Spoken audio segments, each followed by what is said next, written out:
All right, guys, if you're interested in getting a small poster of Spider-Man across the Spider-Verse, or possibly the full-size version of the poster across the Spider-Verse for Spider-Man, pay attention to the video where we'll declare the rules later on. Spider-Man Across the Spider-Verse, by the time of this recording, has been rated on Rotten Tomatoes 96% by the critics and 98% by the audience. Do we agree with those ratings or do we disapprove?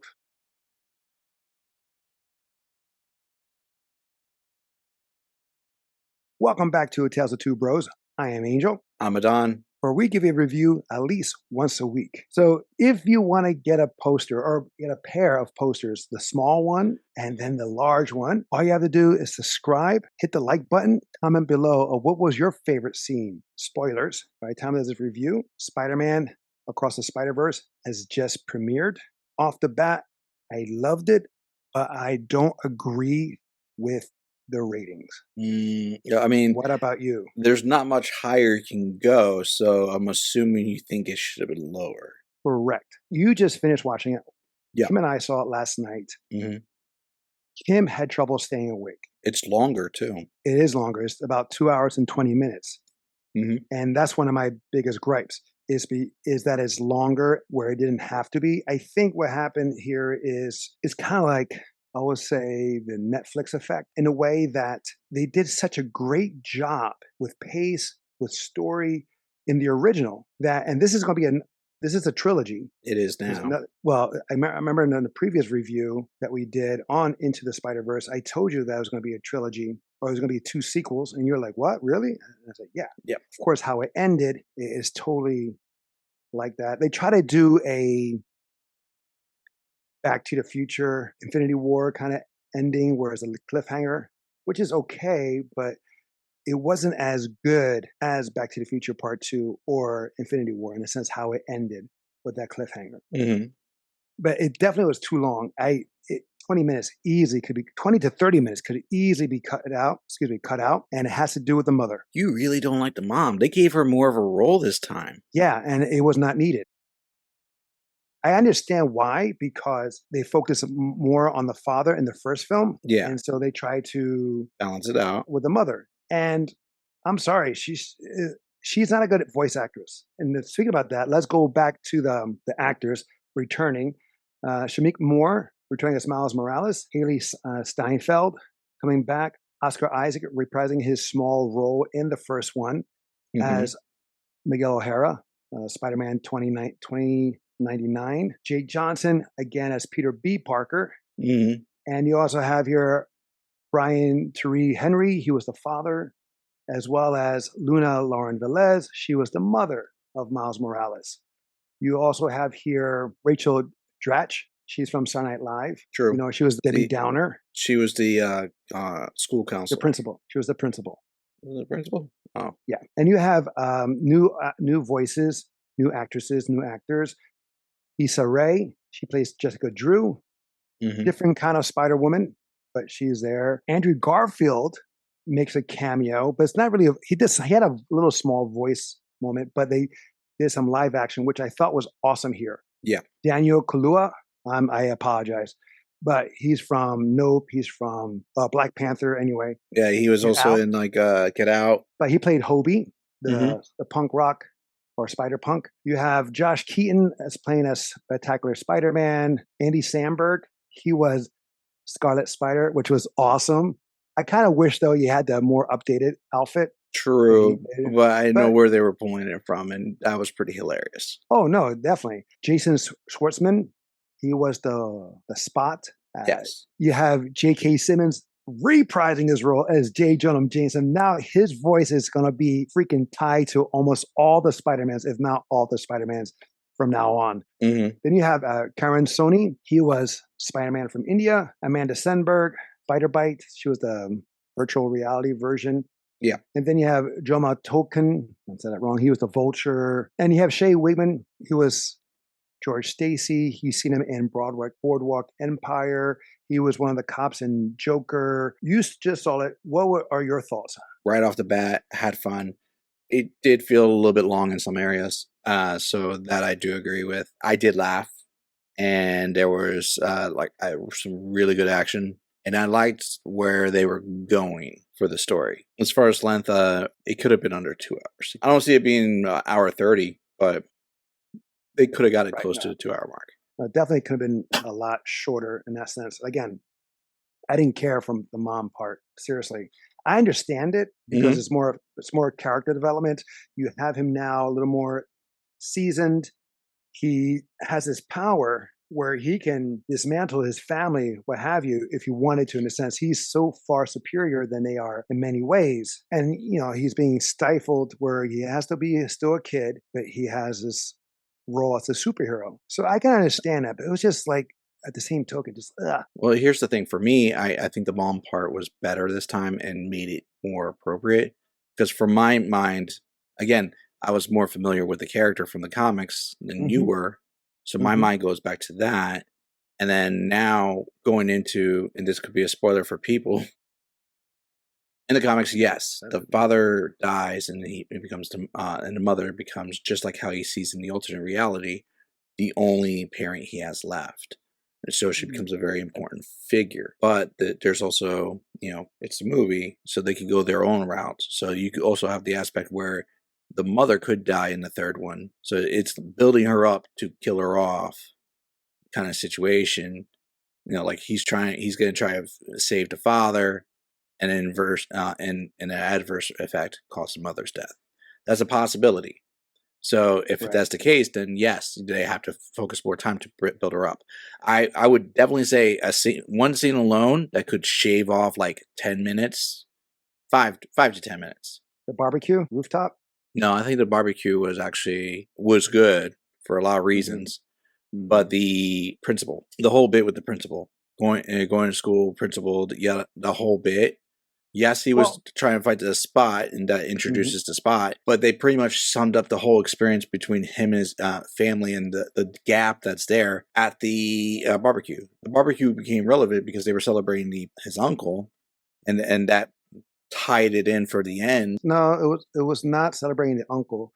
It was celebrating the captain's promotion, or about to True, be. but they used it as a way It to made it. show the uncle's Oh yeah, mural. Yeah, true, true. I agree with that in the sense of the principal and him fighting far too long, way too long. I was getting bored. yeah, In the beginning, it was cute at the bodega and all that stuff. I was like, all right, all right, I get it. But it was like, all right, cut it short. It was way too long. yeah. You go from And that to the father helping him try to catch the Spot. That's easily a lot of time trimmed out. Kim was trying to stay awake, but she was falling asleep. We saw it around 7:15 Hmm. in the evening, so that's not too late. Oh, how was your theater experience since you went early? It wasn't packed, but it wasn't empty either. There was like I would say about 15 other people, which is decent. And Hmm. it was kind of funny because like everybody was pretty quiet, and then at the end when they're like Miles Morales will be back for Beyond the Spider Verse, Hmm. and like people were like woohoo! people Well, people were excited. yeah, yeah. Well, my experience, it was packed, and of course, someone was sitting right next to me. When I definitely tried to pick a seat that no one was sitting next to, and I actually made it where there'll be a seat in between. But of course, someone's like really pretty much sitting in that spot, which I was like, you gotta be effing kidding me. But they were upset that it ended the way it ended. I could see why because Oh, me it too, felt because no like one knows. Right, it no was one coming knows. in. Right. And to me, it's like it started getting good within the second act. I did like the fact that they didn't True. repeat the Miles story in the beginning, just like how they did with the first one. Well, the first one was more of Peter Parker. Then it got into Miles. Here it was more of Gwen Stacy. Yes.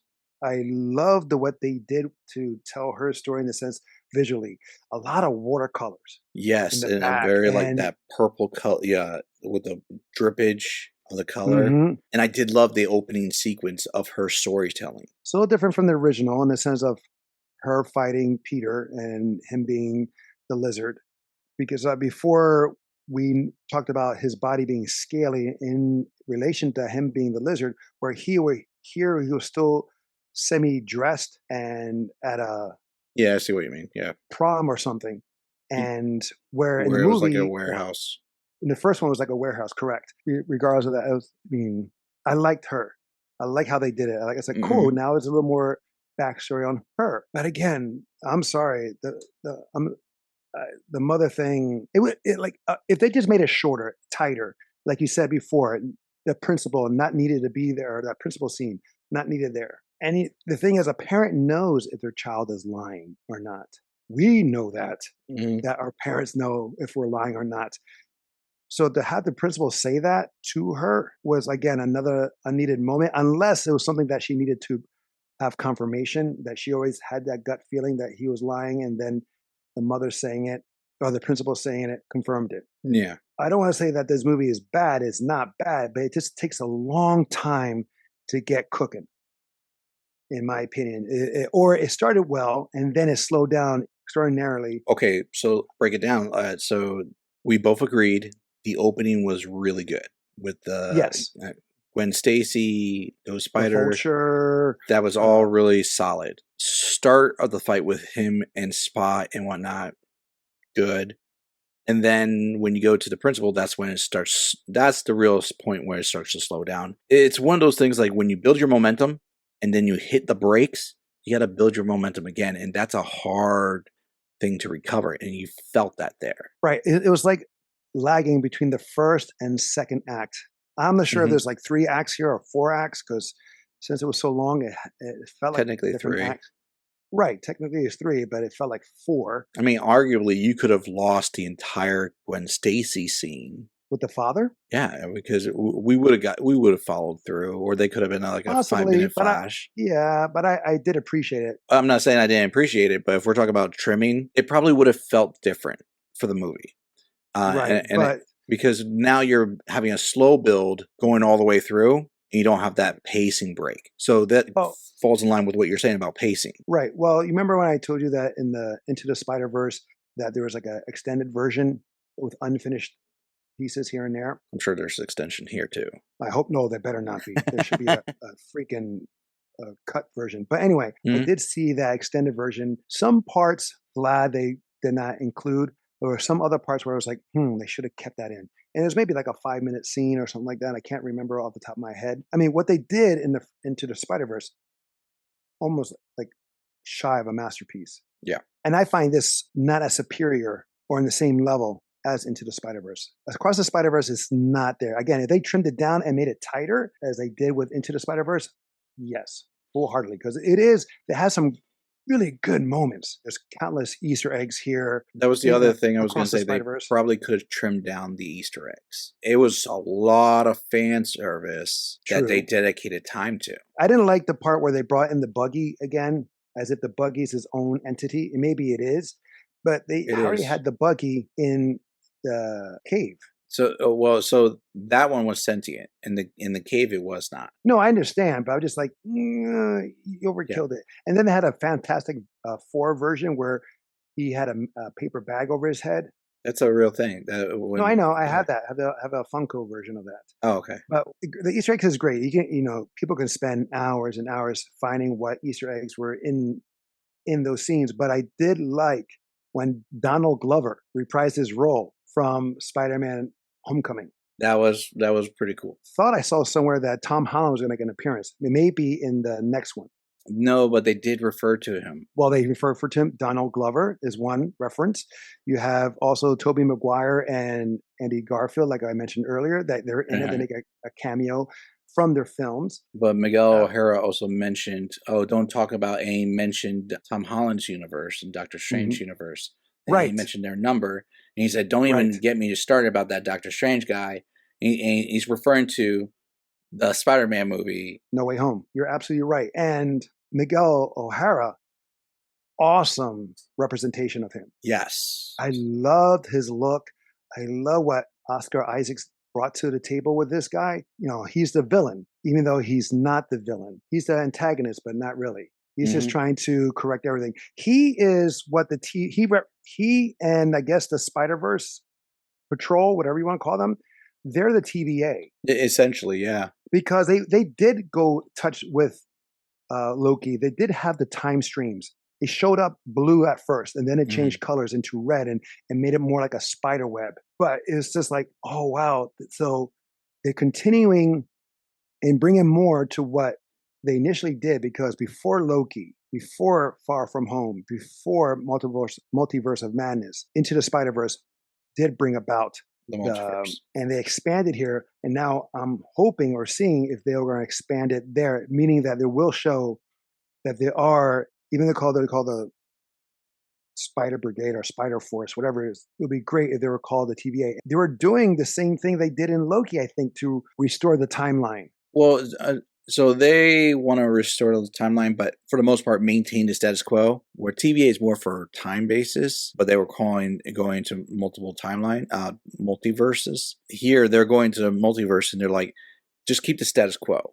We don't really care if there is some minor variations and whatnot, but if there's a pivotal point, we can't adjust that. Well, they were saying that Miles is an anomaly. Yeah, he wasn't supposed to be bitten. He did the wrong thing of saving the captain from India. mm-hmm. But their original solution to that is just don't go to his universe. Let him be the Spider-Man there. That was their original solution.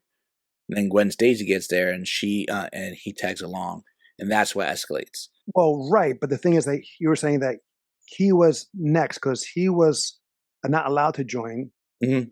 the brigade or the patrol. What do you want? I'm calling the brigade. And if he didn't interfere, if he didn't get bit, Peter Parker of his world will still be alive. True. So him being bit led to the death of Peter Parker. Mm-hmm. Granted, Kingpin was the one that created the machine to have those things happen anyway. But he did say, like, in other universes, Peter Parker was able to stop the collider. In this one, Right. because he interfered, he wasn't. Correct. Mm-hmm. This felt also in many ways. Well, there was music of Tron. It felt like there's music of Tron in here. Soundtrack was awesome here as well as the first one. Mm-hmm. Soundtrack was great. Had of some remnants of the one with Jet Li because of like multiverse kind of thing, of course, and seeing your doppelganger in one way or another. I can see that. There are some other ones there too. I can't remember the top of my head, but I was seeing some things that had some similarities or influence from other movies. For those listening, watching, if you've seen it, what other movies could you compare it to or see where the influence came from? Because there was definitely some influence here and there. I just can't remember off the top of my head. Do you have a favorite moment? Surprisingly, when I think about it, not too many variation of fight scenes. Like you have a couple, and then you have one really long one. I did like the whole interaction, not so much the chase within the building, but the chase outside the building, where they ended up on the astral train or this teleport thing. You're talking about the hole? Mm-mm. You're talking about Miguel and Miles. He's chasing him down, and he's like, and they're going back and forth, and where they had a break to go, like, touch my baby. Oh yes, that was also pretty funny. May Parker is a great character. May Parker. That's the baby's name. Oh, named after. Okay. Mm-hmm. Yeah, when they got, he's like, I swear I didn't call him back here, and they continued chasing him onto the train. That's what it was, a train going upwards. Mm-hmm. I enjoyed it. The whole scene, the chase was really good. The chase scene was extremely long, but very extremely good. long. But yes, it held my attention, even though it was long. And sometimes with action, if it's too long, it can get lost. You can get lost. It's like exposition. If it's too long, it's just like, let's just get it over with. At the end, when you see the Prowler for the first time. Yeah, I kind of knew that though. That was going to be him? Yeah. Well, let me backtrack. When he realized he's in the wrong universe. That was good. That was real. That's what I mean to say, because I was like watching it and I go, something feels off. So, like, and then all of a sudden, like, she turns her head. I'm like, he's not going to be there. He's not going to be there. And I'm like, ooh, either A, he's in the wrong universe, or somehow he's at the wrong time and his father already died.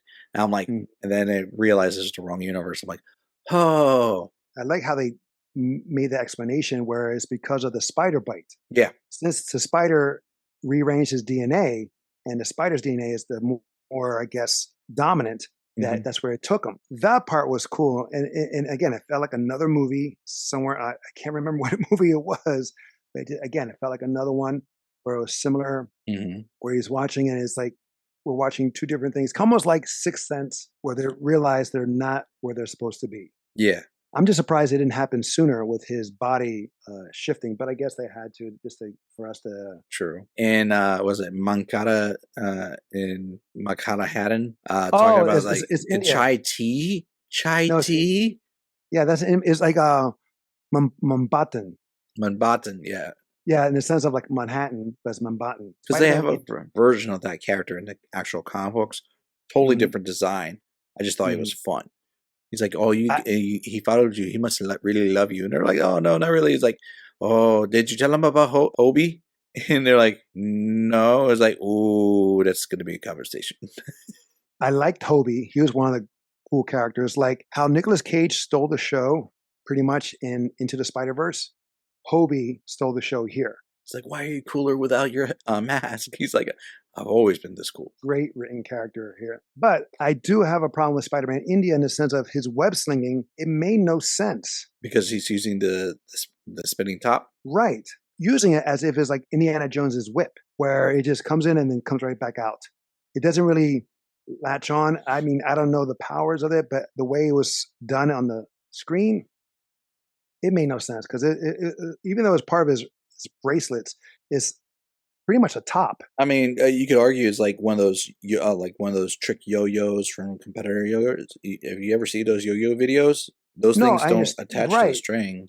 No, I understand that, but the thing is, like, how do you wrap someone up? How do you because he's using it to attach to a building to wrap around, and then he's using it as a bracelet. He's using to catch people, but it's not his webbing in a sense like how other Spider-Men are using it to I mean, you could flip. be right. It could be magic. I didn't say Oh, magic. I thought you Okay. did. I mean, it could be like the equivalent of like Ms. Marvel and her gauntlets. Like she has items that attach to her because they go back to his arms. Okay, but I'm saying like each end of the web is attached to his hand.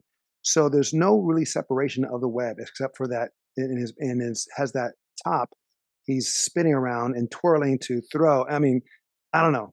I don't know how it works. I couldn't understand it how it works. It didn't make any sense. How's every other Spider-Man? Because even O'Hara has beams as webbings, but it comes out of him or his gauntlets, what have you. You understand? It's like it's a little different. Where here, this Indian Spider-Man, I didn't see any separation. I didn't see how it worked. Anyway, Okay, now is there a moment you didn't like? I mentioned about the principal.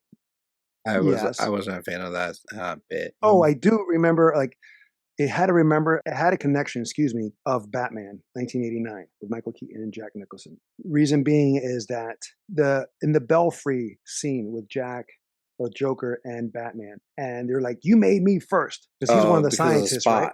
Yeah, yeah, yeah. Right. The spot. Did I call him the hole? I think I called him the hole a couple times. I meant the spot. So when they had that argument, that's what took me back to the Batman film and to that Batman scene because they were going out. You made me. Oh, I made you. You made me first. Blah blah blah. And it almost to one point was almost verbatim to that dialogue. I can see So that. so again, the rankings here by the critics 96%, audience 98%. I'm more like for it being too long, for having it too much of the mother thing. I had to drop it to like 85 to 90. Visually is beautiful. When the action was happening, the action was off the chain. How it ended in the sense of how Gwen rallied the team Hmm. to save Miles. And you see that Spider Man Noir, Spider Ham is there. Of course, you have Peter B. Parker with his daughter. She was cute. I liked how she was done. Yeah, she's great. With the dynamic with Gwen Stacy and her father, excuse me, Hmm. that's all good and done, but far too long. And with the mother scenes, far too much. What about you? Where do you stand? I'm gonna be higher. I'm gonna say 93 because actually no, 94. I'm gonna give it a high review. I still like it. I still would rewatch it. I've been way more generous with other films that shouldn't have been anywhere near that high. So I know for a fact that I'm more complimentary of this film. I don't say it's perfect. I say it's gonna. The first one definitely was great. This one Yes. has flaws that are notable, but they're still Hmm. enjoyable. Like I want to hear that album. Like he said, like in the intro, he was like, "I did an album. I did this. I want to see those commercials. I want to see that. I'm interested." And it got me interested in seeing the second, the Beyond the Spider Verse. It's definitely worth the watch. Yes. Oh, I'm not going to say don't watch it. Just be prepared to sit for a long ass time. And would you say is worth the price of the admission? Definitely, There you yeah. go. You got to see it in the movies. You definitely got to see it in the movies. I would definitely own it because, of course, you know how I am with the extras and stuff like that. But it's just not as good as the others. Let's just be real. I mean, in the ratings in Into the Spider-Verse, still to this day, as we mentioned in our previous review, 97% from the critics, 93% by the audience, which makes no sense. Yes. It's because it's switched for this movie. Hmm. With here, I'm with the critics for Into the Spider-Verse, and I'm more with the critics with Across the Spider-Verse. Again, yes, if you're a fanboy Spider-Man, you're gonna love it because all the fan service they have in here. But for story, for pace, for length, it just took me out. I should not be on the watching a movie and looking at my watch. Sure. And that's what I was doing several times here. Again, what they did with the first one, they didn't expect to have a trilogy in the making. They just did the best as they could with one project. And I called it a Netflix effect because they did that same thing with Daredevil, the first season. Yeah. Knocked it out of the park. They brought everything they could to the first season. That second and third season wasn't at the same level as the first one because they didn't expect to have a second season or a third season. True. So they put everything they could here. And then that's what I think they did here. Same thing with The Matrix. They put everything they could in the first film. They didn't expect it to be a trilogy. But since it did so well, they're like, okay, now we got to do another one. And then the fourth film, which was a waste of time and energy and money. Yeah. So I am just hoping with Beyond the Spider-Verse that they do a far better job making it tighter, Ties it all together. ties it all together. No more freaking long explanations or parenting thing. Okay, we understand that he's still a teenager, still growing up, still trying to learn. But the thing that's so great about like with Spider-Man and Aunt May, it was very little Aunt May. She just came in to either help him get his head straight, Well, come that back on the right path, I or feel like that was the case in the newer Spider-Mans, but in the older Spider-Mans, Aunt May was there a lot. Tobey Maguire Aunt May was around a lot of times. no, Now we're gonna have to rewatch those. no. She had a significant role, right? Because that's what we all were familiar with: Hmm. Spider-Man and Aunt May, who was like the Alfred in many ways to Spider-Man's Batman. No, I mean she was an important part of his life. Yes, and then the first one with Tobey Maguire, yes, because it had to set up the story with Uncle Ben and the death and all that stuff. Hmm. But again, to me, I'm sorry, I don't. I really don't care about the mother. This she does nothing for me. She doesn't bring anything new to the table. It was just him and his father, and then the father trying to be a single dad as a cop, kind of like how Gwen Stacy and her father is doing, Yeah, yeah. but in a different way. I don't know. Just that's just me. Or have them die already. But the thing is, he already had that origin story. His uncle died in front of him. But they're not wrong. That is a pivotal point in the comics. That's the whole thing. Gwen Stacy's father dies. They reenacted it in Amazing Spider-Man 2. Hmm. No, in the first Amazing Spider-Man. Right. They never touched it in the Tobey Maguire one. Well, then Gwen Stacy dies in Amazing Spider-Man 2. She Exactly. has a double. He has a double So whammy. there's actually like two other things. So, Yeah, but then in Tobey Maguire's is only just Uncle Ben. yeah, we don't know if there's not if those cases happen afterwards. We only got the three movies. They reference it, and Gwen Stacy says like Gwen falls for Spider-Man in every other universe, and never ends well for them. So Mhm. then that could be a thing that ends up in the third one too. There's still options. And the third one could be so good that it just ties everything together and just makes number two really good. Case I in don't know point, about that. before we end this, I'll use this for example. I was never the biggest Kill Bill fan. Then I saw Kill Bill 2. I was like, Mhm. okay. And then I watched them in unison together, and I was like, Mhm. perfect as a singular film. I enjoyed Kill Bill 1 and 2 together in one sitting. Okay. Hopefully, maybe this will redeem you when we like your impression of it when we see Beyond the Spider Verse. It, You watch them together. it may, in a sense, after a second viewing, I am going to watch it again. I am going to go back to the theaters and watch it. The barbecue So went on for a long amount of time too. He left, came back, did a bunch of oh, I stuff. know. Holy crap. Yeah, you're right. Granted, that felt like one of our family get-togethers because like how often do we get a family get-together and we're like we're just gonna say goodbye and we're gonna head out and they're like, by the way, let me tell you something, and we're like, well, we're gonna be here for another couple of hours. Right. Yeah. Yeah. Another topic comes up, just like how we do these reviews. A lot of times we're talking, then we give our score, whatever, and then we're like, oh yeah, here's another thing. Case in We're point, going to we're doing it tangent. right now. Exactly. But this is nowhere an Empire Strike Back movie. No. We've had that with other films, stuff like that, where there's an Empire Strike moment, but here, or type of film. But again, to me, this is not. In my opinion, Kill Bill 1 is far superior than Kill Bill 2, even though I agree with you, back to back makes more sense. Hmm. But yes, worth the watch, worth the price of admission. I will definitely see it again. It is visually beautiful. The soundtrack is awesome. Some of the characters stand out far more than the others. Just like in the first one. Yeah, just like in the first one. I hope they probably won't, or maybe a fan would, but do a re-edit and cut it down to make it tighter, and I bet you that'll be a far better film. Be nice. Just take, yeah, okay, the principal thing again, principal thing.